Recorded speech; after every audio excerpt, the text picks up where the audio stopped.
Hi there. Welcome to Sunnyside Journals. I'm Catherine. Welcome to 30 minutes of my day. Happy Thursday. Happy New Year's Eve day. I hope you're all doing well. I have some work to do here.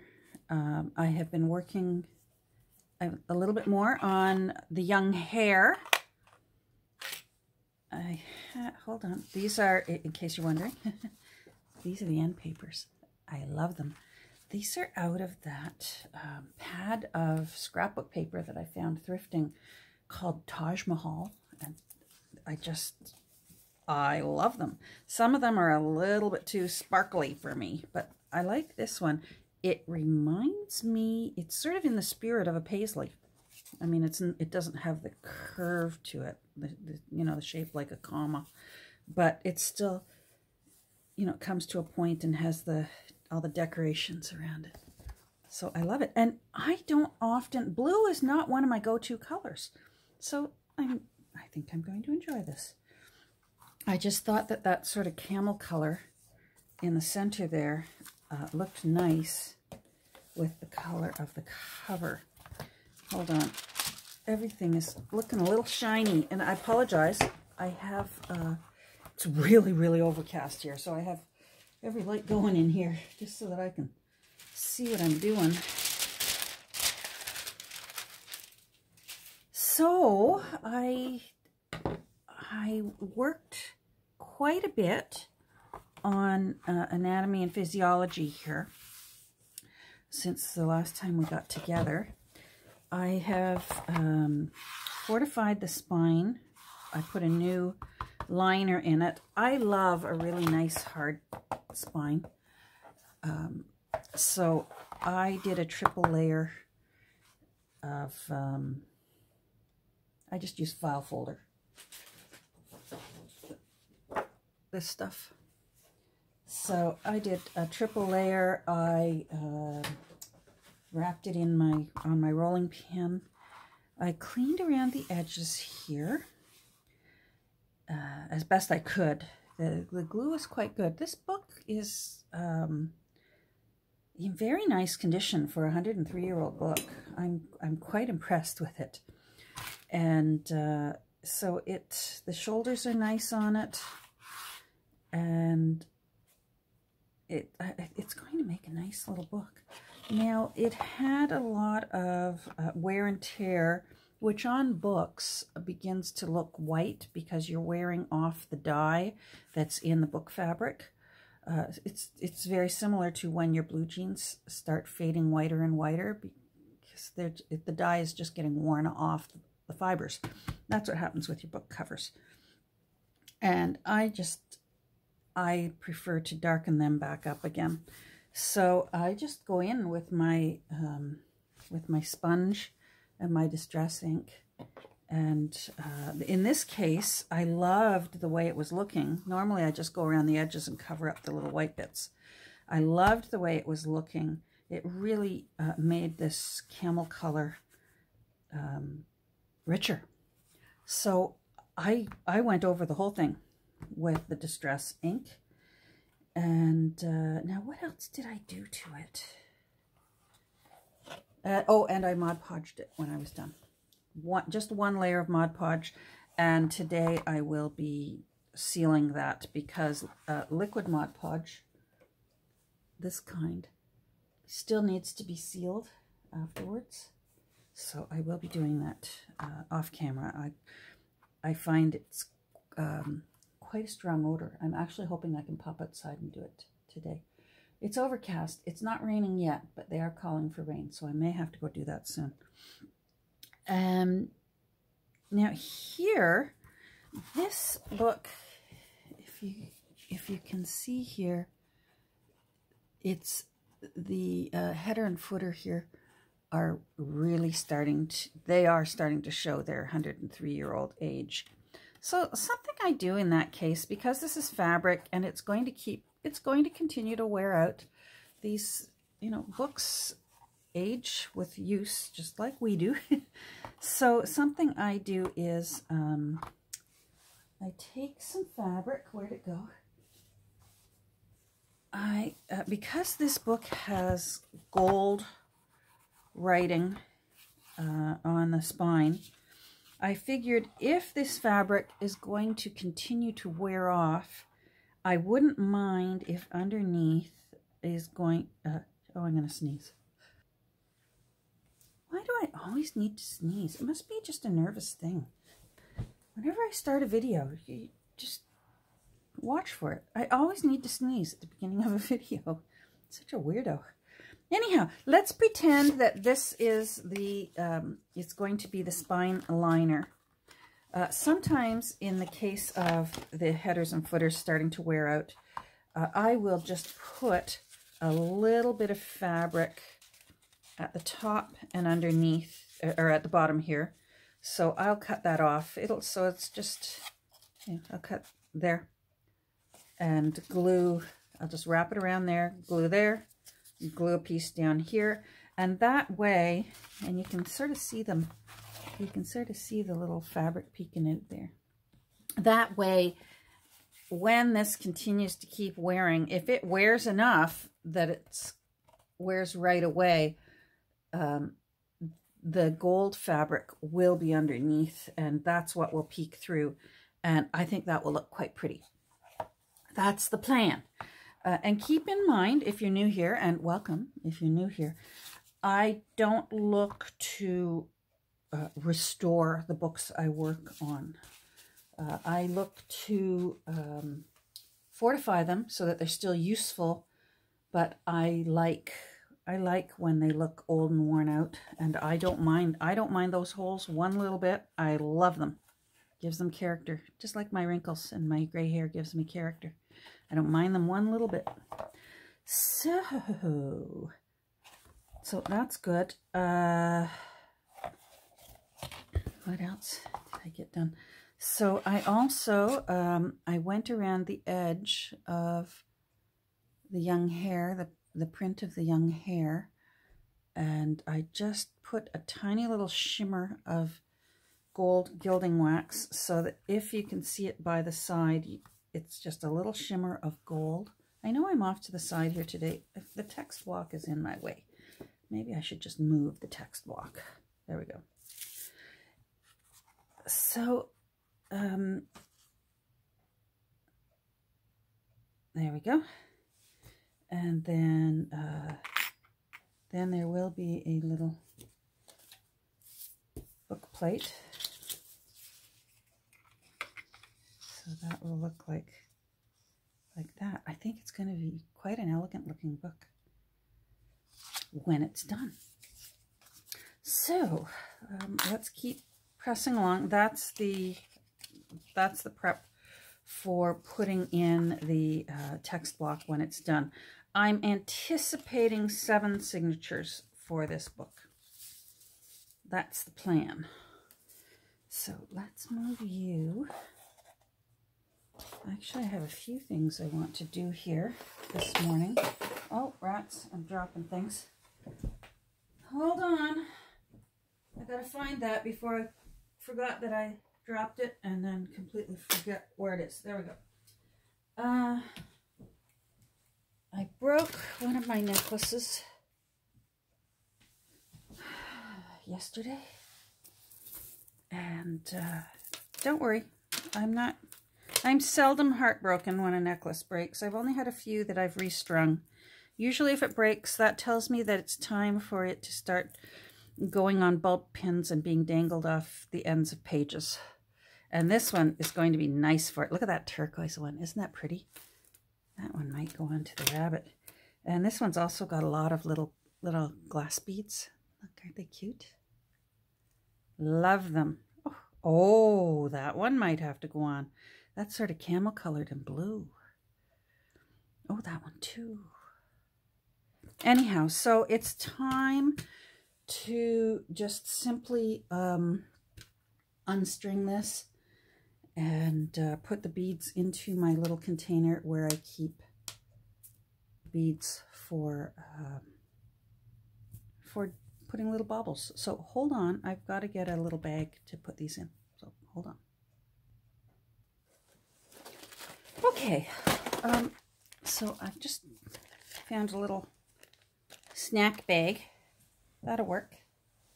That'll do. And this is my container where I keep all my bits and pieces of necklaces that I've taken apart. And some of them I haven't. And some of them I started on it, but this one's tricky. I have to get in with pliers and pull this one apart. So I have some, I've done a few, but I'm not too worried about. It'll take me years to get through all those baubles. Anyhow, so I'm just going to snip this end and put these little beads into this bag today. So 30 minutes of our day is doing that. Now, I'm trying to do this and prevent beads flying everywhere like Home Alone with the marbles.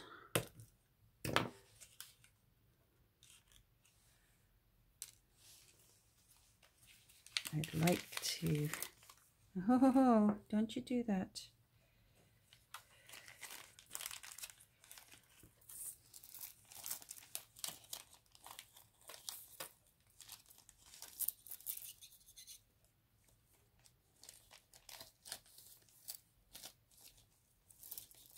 Yeah, it's really mild up here today. It's quite overcast. They're saying it's going to rain.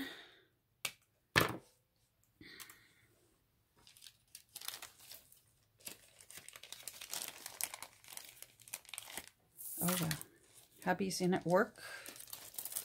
There we go. So I have the house to myself. It's still a little too quiet without our little friend here. But I'm not ready. I'm not ready yet. You know, those of you who are pet people, you know when the time is right. To get another one. Part of me thinks, they always say you should always have at least two. So that if one goes, you have one, and then replace the one that's gone.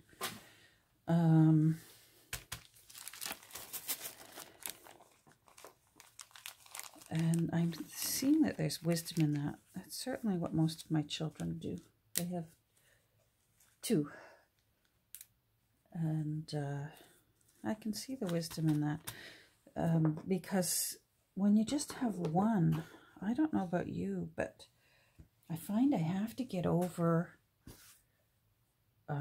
wanting her back instead. And then you slowly evolve into just, you know, wanting another dog or wanting another cat. But I just find for me, when I'm at the stage where I want her, that's not fair to whoever is new, because, you know, they're never going to be the same. They come with their own little charming personalities and quirks and such. Yeah, so I'm more and more open to it, because I definitely feel for both hubby and I the loss in, you know, there's just sort of a quietness around this house. We are definitely animal people, both of us. So I know it won't be long, but I'm just acknowledging how it feels. And I'm waiting. Oh no, I've been through this before. We've put ourselves through it as animal people. I'm just aging the edges of the end papers. Gives it a nice glow and doesn't look so brand new. Just doesn't make sense to have a 103-year-old book and then brand new shiny end papers.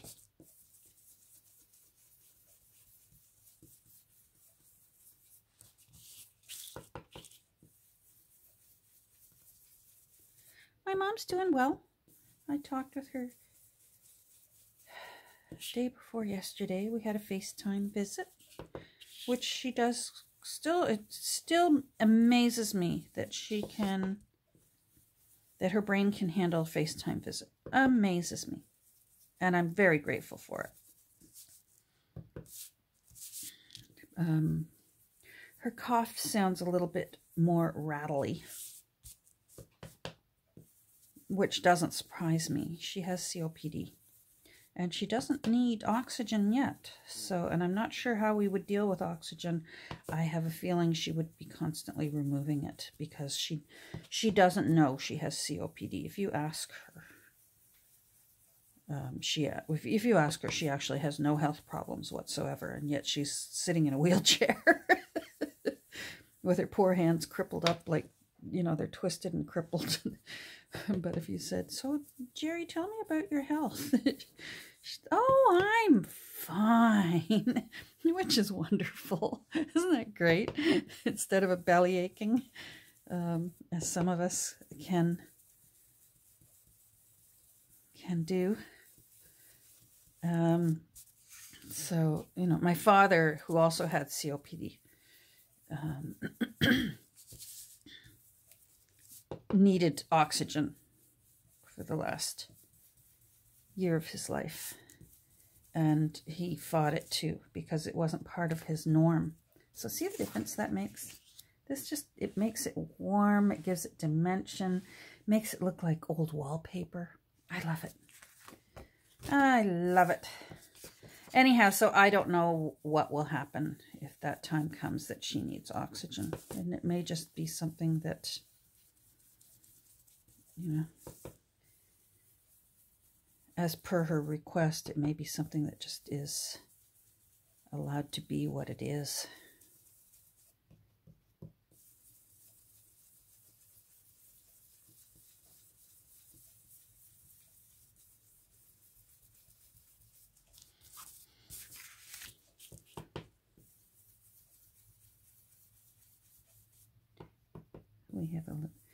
We have, oh my goodness, how many birthdays this week? 4 birthdays in the family this week.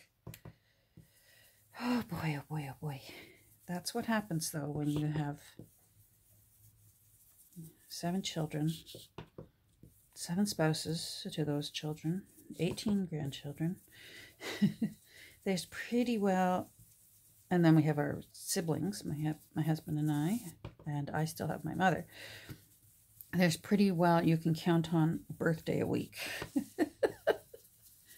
So this week we have 4. 2 granddaughters have their birthdays this week. We have 1 little granddaughter. She was a New Year's baby, which was very exciting. And she wasn't the first in our province, but she was the first at the hospital she was born at. So that was very exciting. They actually did a little newspaper for the, you know, when you live in a small town, that's exciting. The first baby of the year. so she will have that claim to fame for her lifetime. A little newspaper announced a clipping and photo and that of her exciting arrival on New Year's Day. And she'll be like my gran. Happy birthday, Gran. You know, there'll always be a party.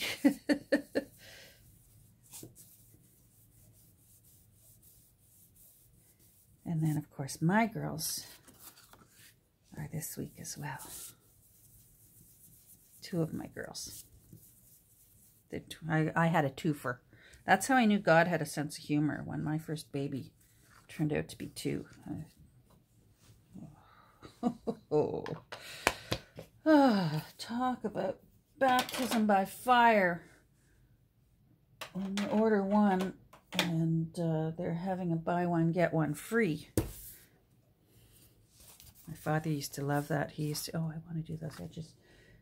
He used to say to everyone, I'm the reason why there's twins. That's me. Because he was a twin. So he loved to take credit for my girls.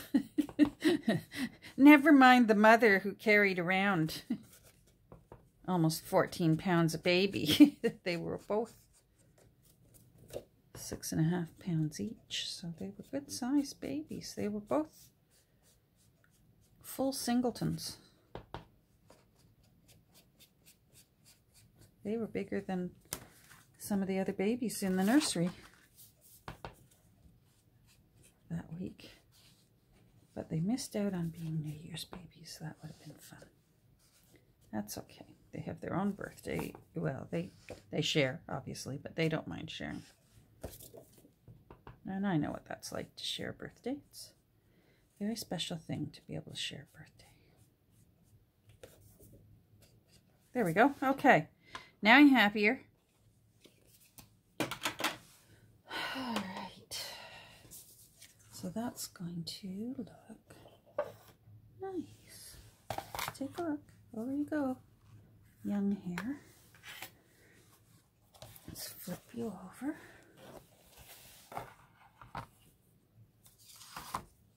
Ouch.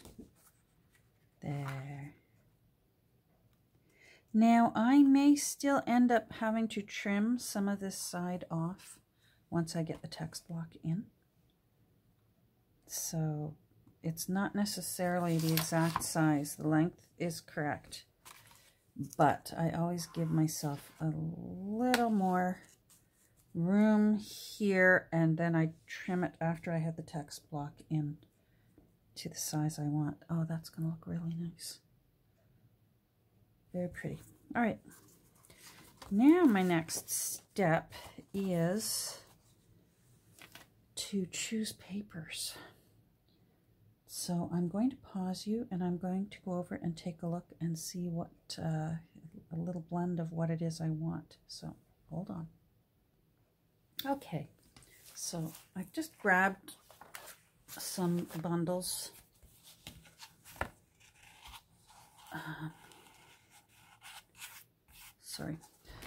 Some bundles of a few different ones. Now what I've done here, let me get these out of the way. The legal size paper is not quite long enough this way. It's 8.5. Is it 8.5? Hold on. Hold on. Yes, 8.5. And I want my papers to be 8 5/8. And that's just enough to drive me nuts for the exterior page of each signature. So this is something I do. Get that out of the way. I have, these are really big sheets that I've already tea dyed. So because I'm planning on 7 signatures, there we go. I will get what will temporarily be the first page of each signature ready first. And that's when I will go in and put my Post-it notes on it. So let's find those. Oh, come on, where are you?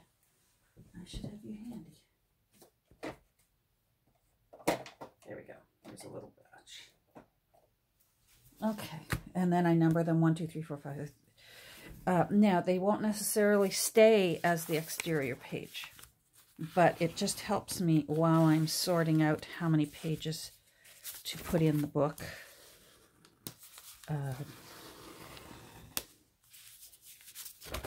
Yeah. Now, tea-dyed paper. Oh, all right, hold on. There we go. Now, how am I? Oh, I've still got a few minutes. I'm going to reset my timer. I paused a few times, and that throws off my timer. There we go. Tea-dyed paper stretches. And it will, once you've tea-dyed it, and I'm sorry if you already know this, but I always presume that maybe someone is new here. So I sound quite repetitive.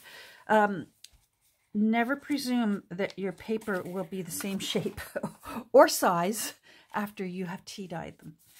And so for that reason, I find that at least if you've folded it in half and then you cut here and here, you will know that your page is is not askew. So that's my plan. And sometimes from hanging them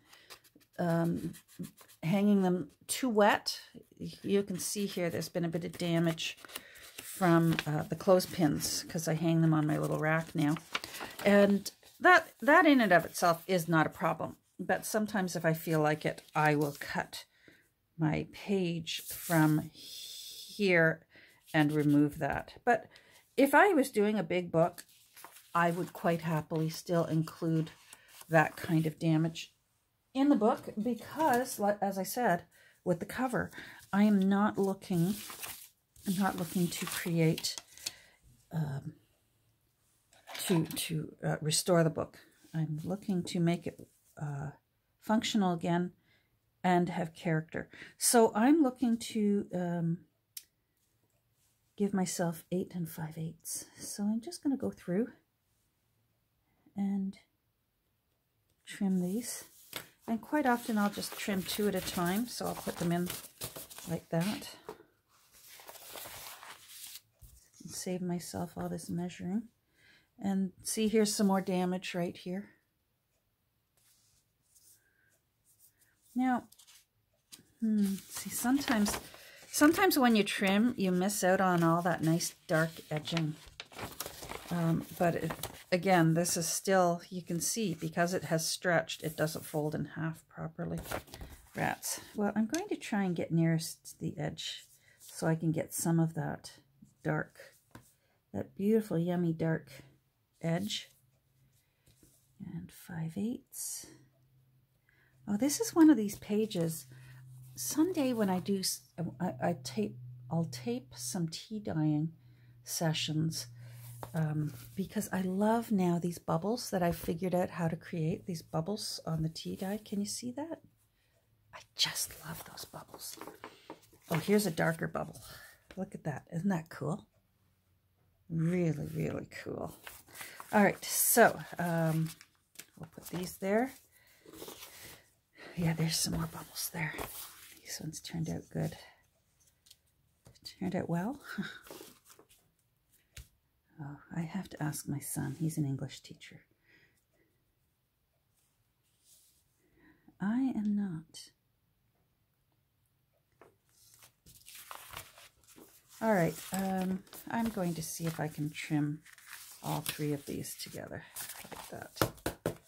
So I have my little marks there. Oh, let's make sure there's no damage. But they'll be okay. They will. All right.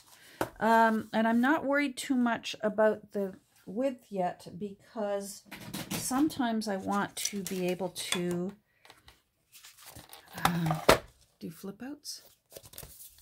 So I'm just going to get these ready. And again, like I said, because I know these are, it's a fold, so it's even. This will give me a right angle up there.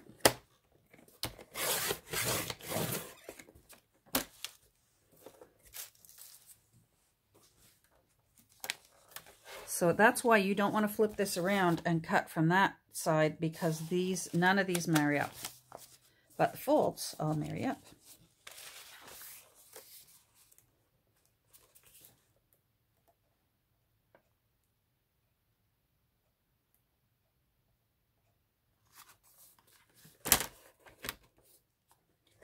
Now, how long for time? Because I'm still talking. Oh, rats. I've run out of time. Have I? No, I haven't. Oh, phew. My daughters are chatting on Facebook right now, and the little bubble that pops up on your screen, it's covering up my time. So, phew, 29 minutes.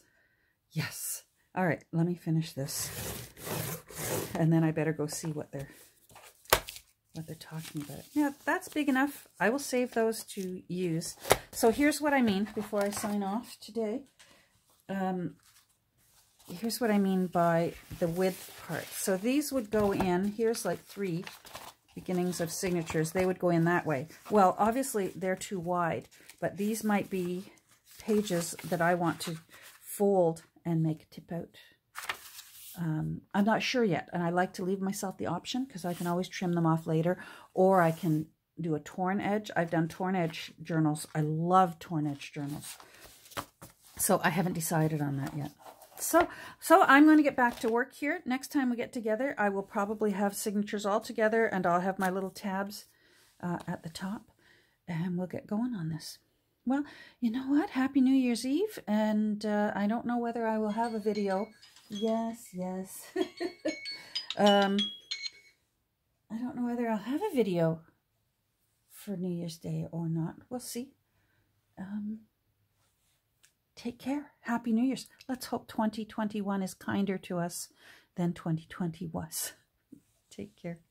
We'll talk soon.